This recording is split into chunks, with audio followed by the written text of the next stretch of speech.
She was the first one to discover that it was primarily the higher level of calprotectin in Bos Indicus cattle that makes them less tender. Wow. Now, they also generally have less marbling, but the primary factor was the higher levels of calprotectin. Welcome to MeatsPad, a platform dedicated to sharing breakthrough knowledge that is accessible to the meats industry. These discussions help foster and improve communication and knowledge dissemination within the meat science community. This podcast is brought to you by the U.S. Meat Export Federation, the Niche Meat Processor Assistance Network, the National Provisioner, UltraSource, the new standard for innovation. Dry Age Pro makes dry aging in-house flexible, safe, and affordable.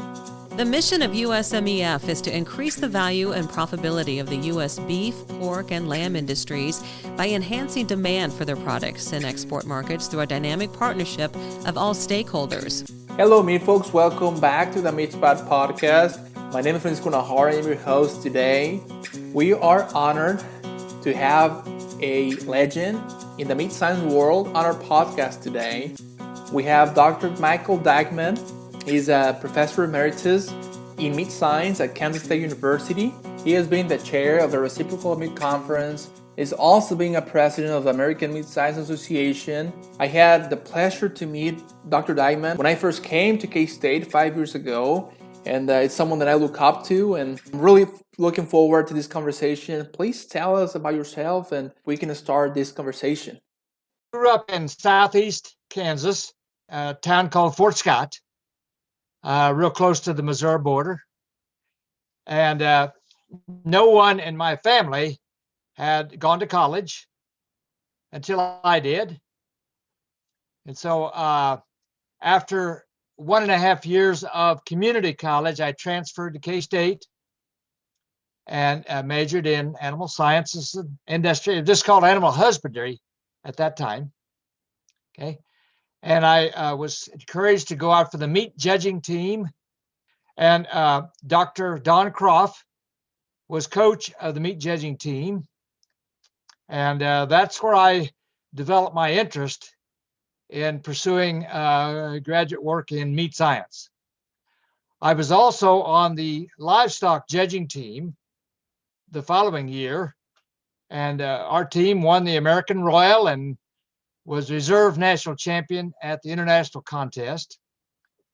And then I went to Michigan State University to pursue my master's degree. And I helped coach the livestock judging team there 1 year and the meat judging team another year.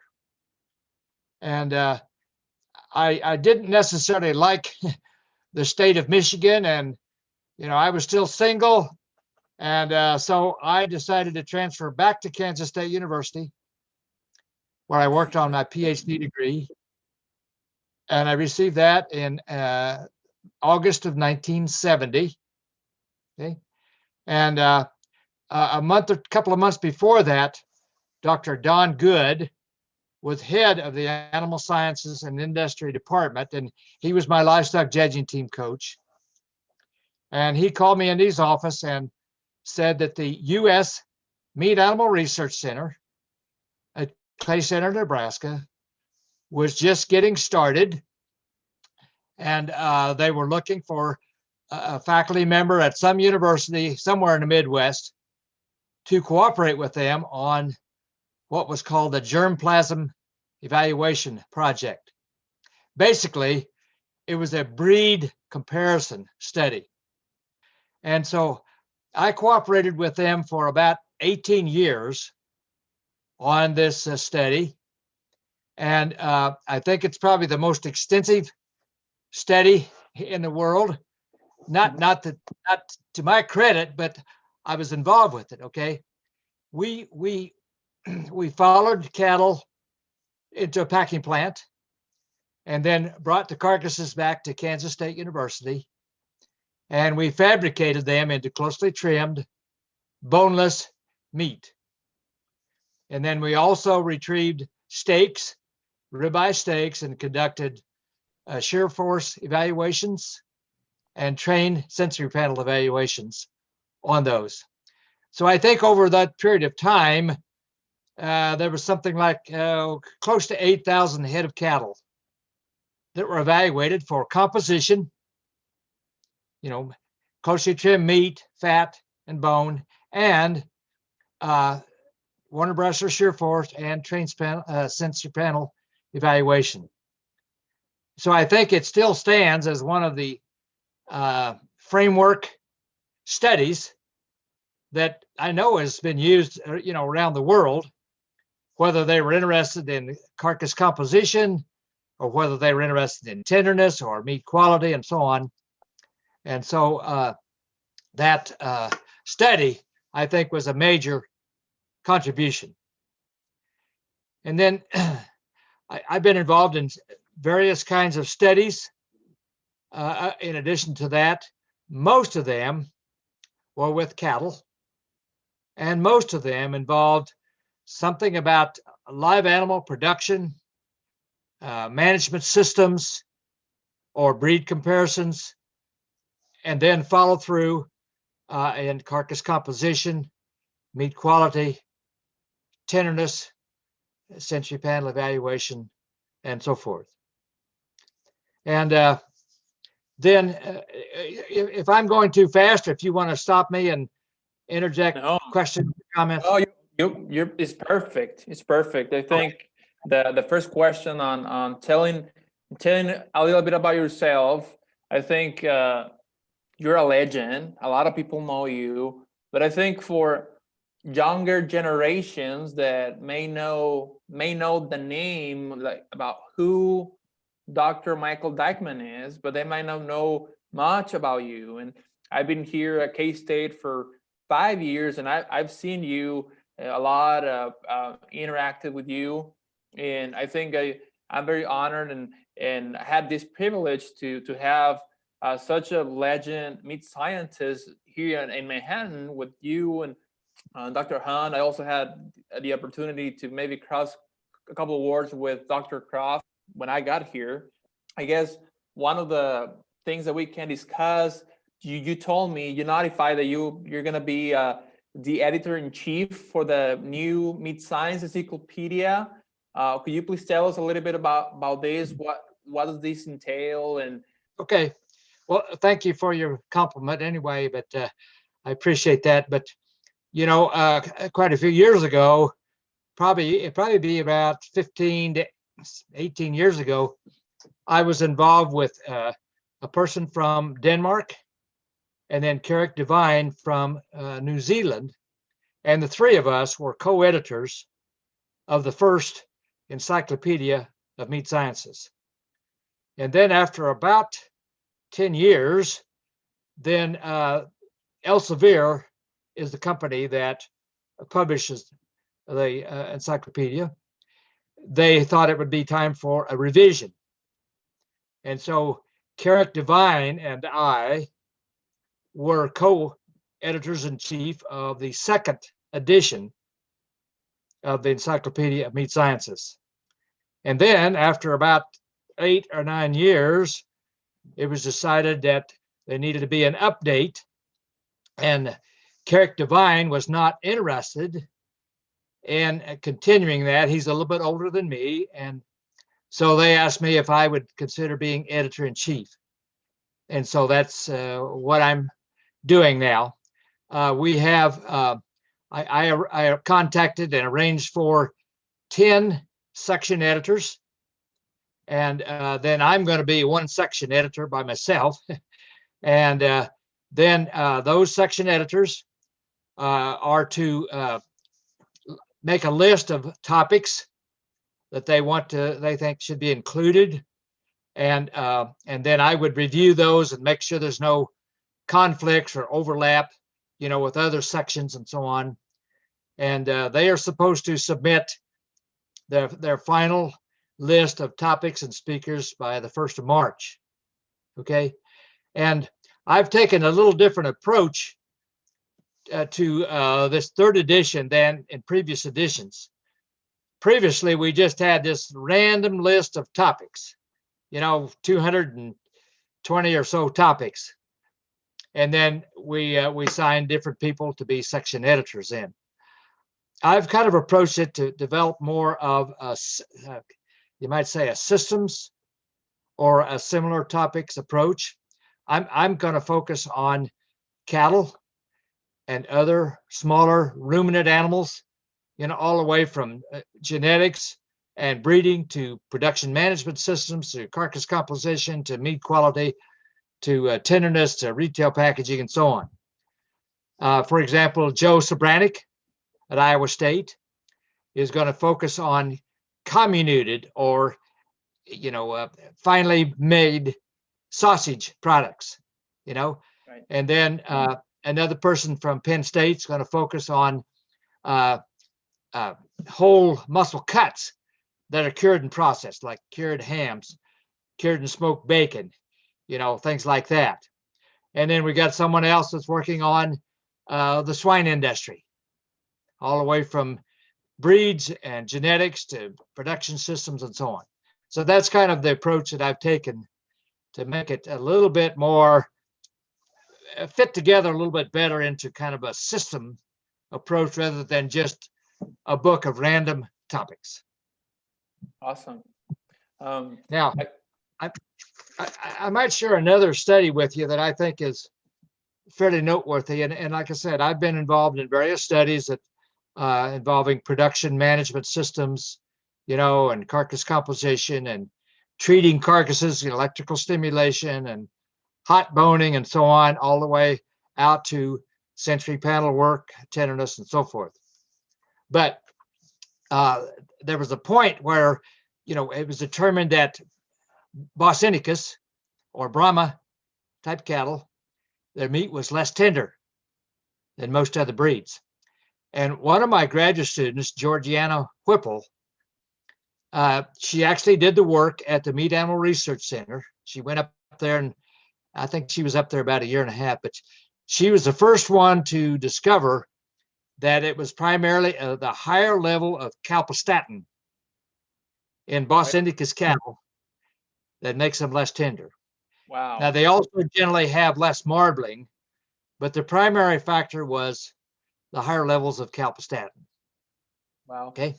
Would you please tell us, for those folks that they don't know what a calpostatin enzyme is, would you please tell us about that, please? Okay. Well, there are basically two enzymes involved in muscle over time in the live animal, the calpains and calpostatin. The calpains cause muscle turnover. I mean, when protein is deposited in muscle, it just doesn't stay there without changing. So there's turnover, and the calpains allow for the breakdown of protein and so on to form new proteins. The calpostatin enzyme is an inhibitor, or it blocks the work of calpains. Okay, and partly because the Brahma cattle, in the climates in which they're produced, hot, humid climates, apparently in their evolution, they needed to have slower protein turnover. So they naturally had higher levels of calpostatin, to slow down and moderate the work of the calpains. Okay. There are a few other enzymes that are involved probably in tenderness, but they have a pretty subtle effect relative to the calpains and the calpostatins. Awesome. I think again, thank you a lot for being here today with us. So I guess my next question, and from someone like yourself, that you started with all this research back in 1970. So it's almost 50 years of experience that you have.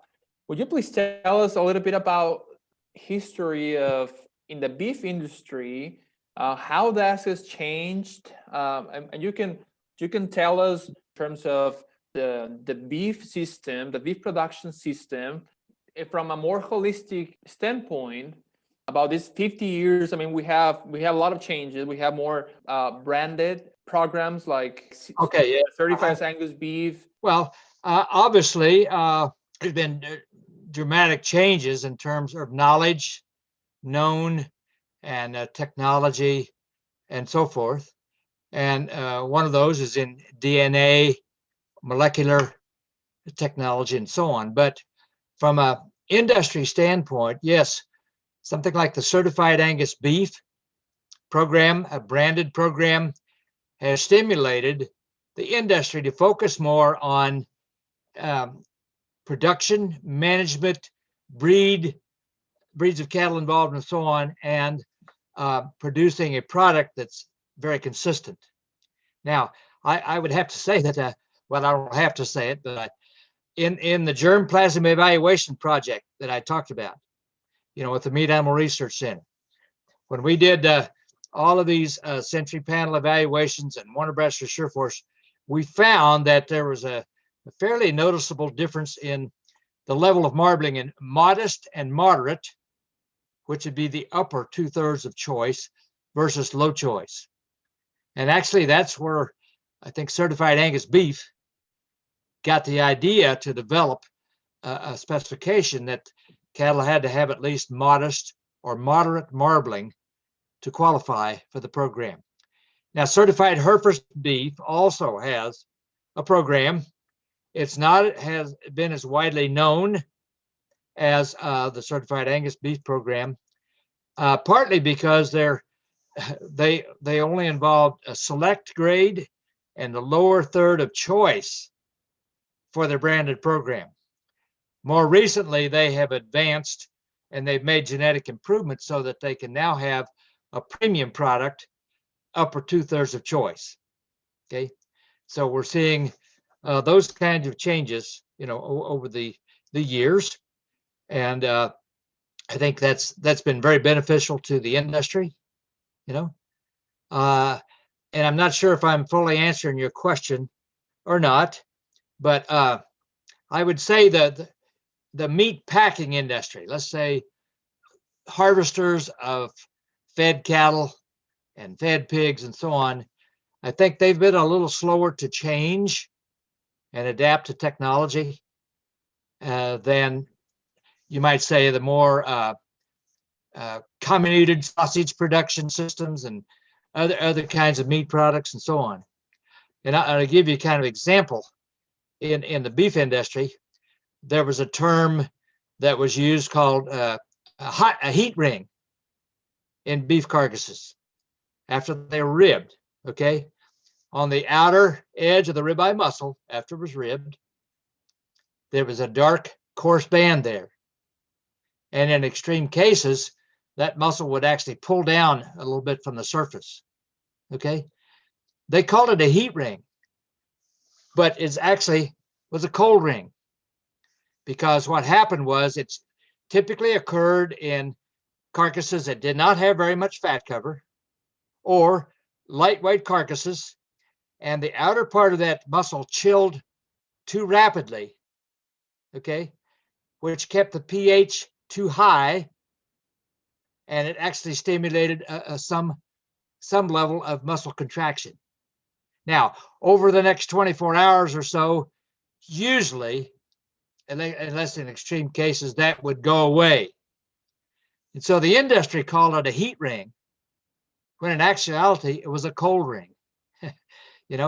And so the packing industry, processors of cattle and pigs, I think have been a little slow to really dig into the technology and what's going on biochemically, biologically, etc. A little break. Since 1883, Ultrasource has been a trusted supplier to the food industry.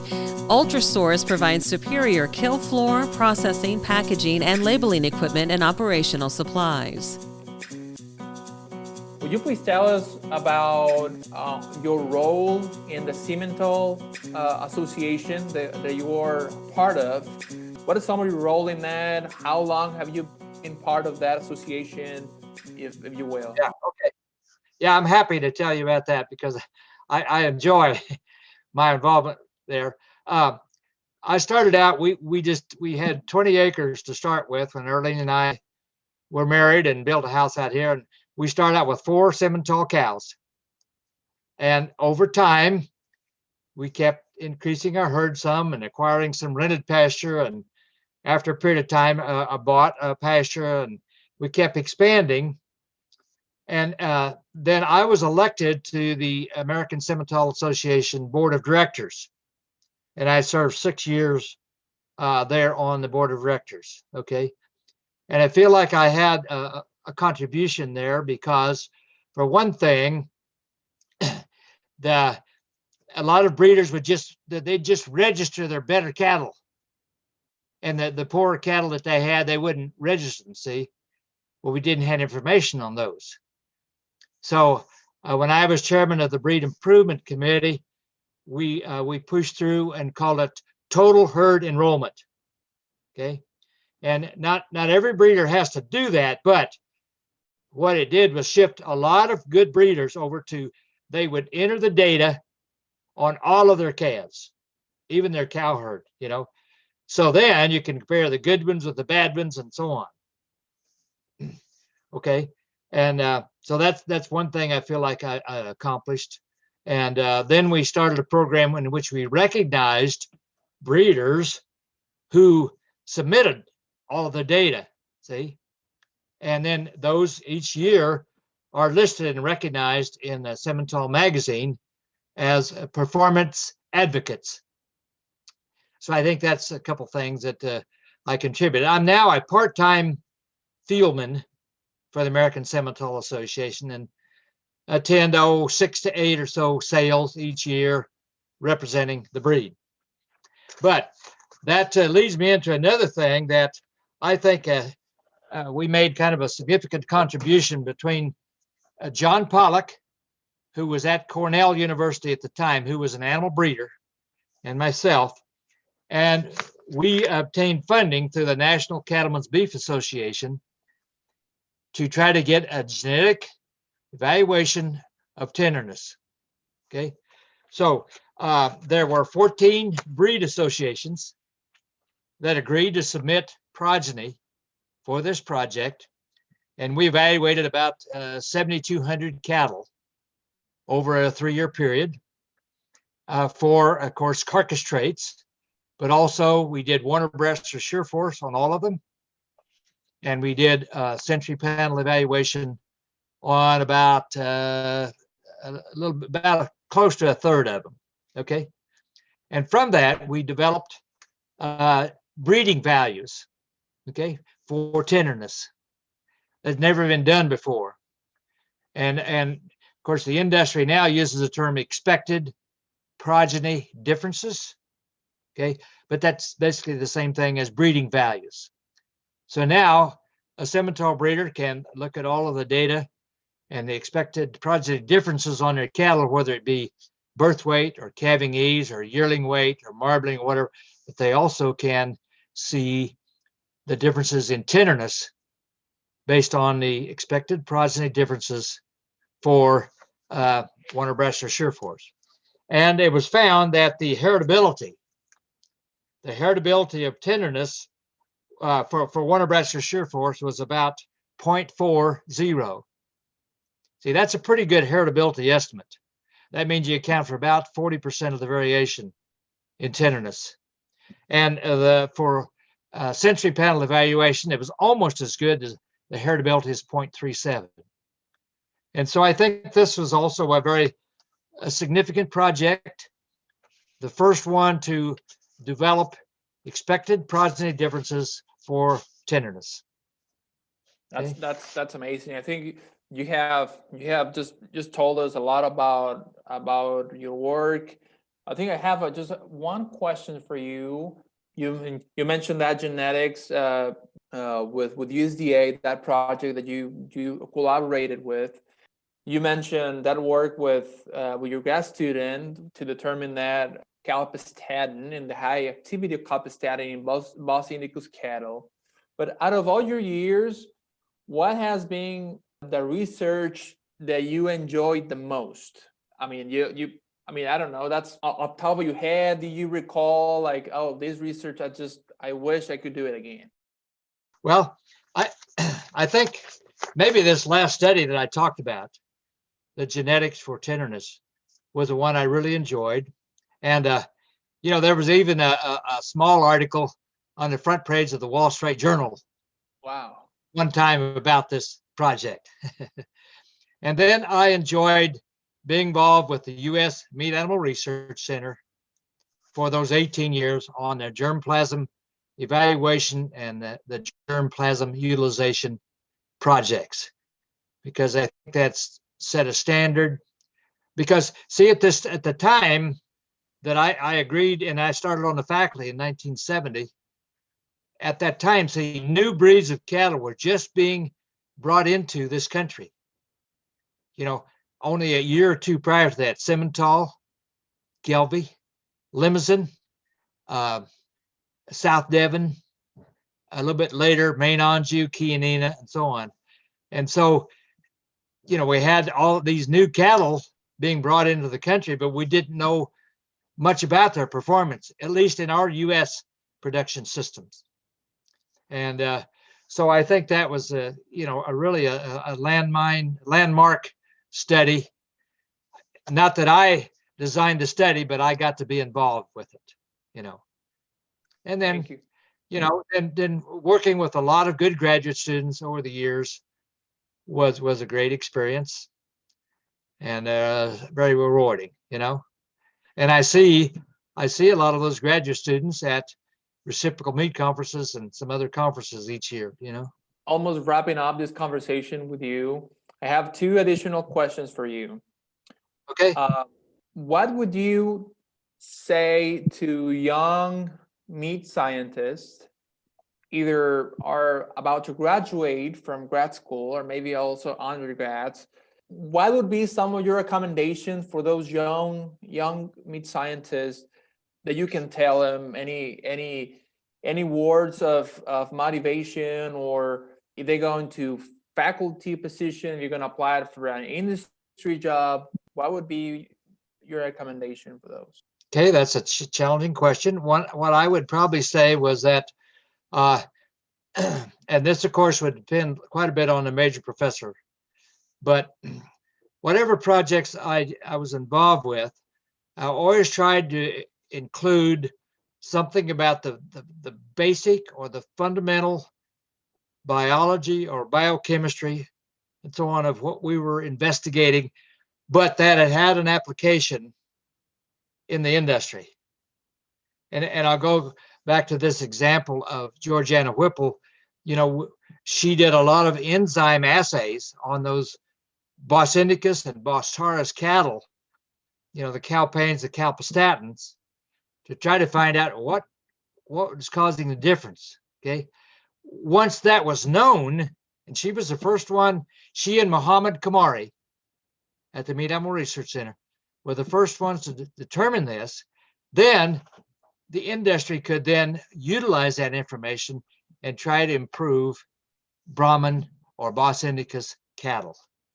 Now, before you might say that it sounds like I'm very critical of Bos indicus cattle. I fully appreciate that there are parts of the country where they're very important as far as being part of a breed composition. And of course, in our country, we have the primary Bos indicus breed to be Brangus. There are Brayfords, and there are Bramazines, and there are Simbras, and so on. But the Brangus would be the main one. To have purebred Bos indicus cattle in the United States is not a really very good fit. Okay, but you asked me at one point about South America, and I've been in Brazil a couple of times, and I observed some Bos indicus cattle and some dairy cattle, and they were having to treat those dairy cattle for very significant lice. That's some other, I'm not thinking of my turn.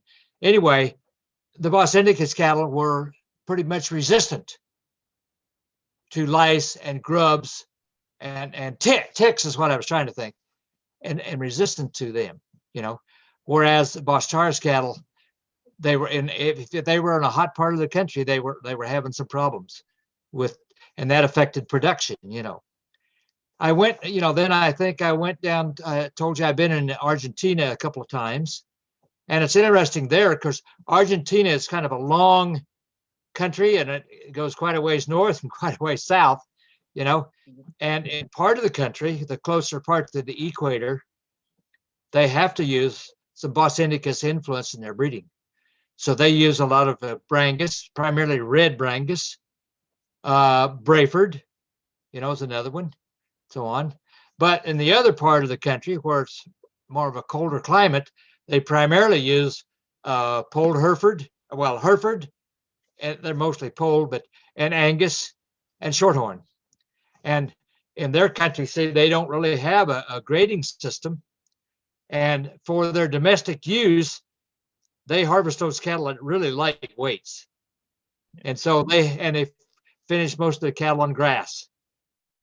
And so the Hereford, Angus, even the Brangus, so on, Brayford, they will develop a certain amount of fat at a fairly light weight. I'm talking about weights of live weights of less than 800 pounds. Okay. And so that's why those cattle work well, for their domestic market. They produce their cattle to heavier weights and oftentimes will follow the grass finishing with some grain finishing. So in South America, you've got a pretty extreme range of climate. And so Bos indicus influenced cattle are very important, critical in parts of the countries. Thank you a lot, Dr. Dikeman, for your time. Again, this is such a pleasure to have you on. I admire your work, and thank you a lot for taking the time and being with us today. You're welcome. I might just make one more comment. In our meat science program, when I was on the faculty, we had a very strong program. And at one point, we actually had 7 faculty involved in teaching, research, and extension. And then due to budget cuts and things like that, obviously, that got trimmed back quite a bit. But one of the positive things about our program was that we worked pretty well together. Usually, when we started some kind of a project, there would be 2 or 3 or 4 of us involved in that project. Dr. Hunt might be involved in packaging and color determination, and Dr. Castro might be involved in hot boning and so on, and I would be involved in some parts, and then another faculty might take some other components. So one of my advices to graduate students that are looking maybe at a university position, look at the existing cooperation among the faculty that are there and their willingness to interact and work together. Okay, I think that's extremely important. Because it's hard for one person to do something all by themselves unless they're really super intelligent, and can get good grants and so forth. Yeah, absolutely. I hope that these words from you resonate with other people, other young meat scientists, and again, we thank you a lot for having the time. Hopefully, we have a face-to-face RMC this year. I hope. Yeah. So. Well, I've enjoyed visiting with you, Francisco. With that, we end this episode. Thank you a lot for listening. If you'd like to receive notifications on the new releases and the new episodes, please subscribe at www.MeatsPad.com. If you're a small and mid-sized meat processor and you have concerns or questions about a certain topic related to meat science and meat processing, please email us at info@meatspad.com. Thank you, and see you the next time.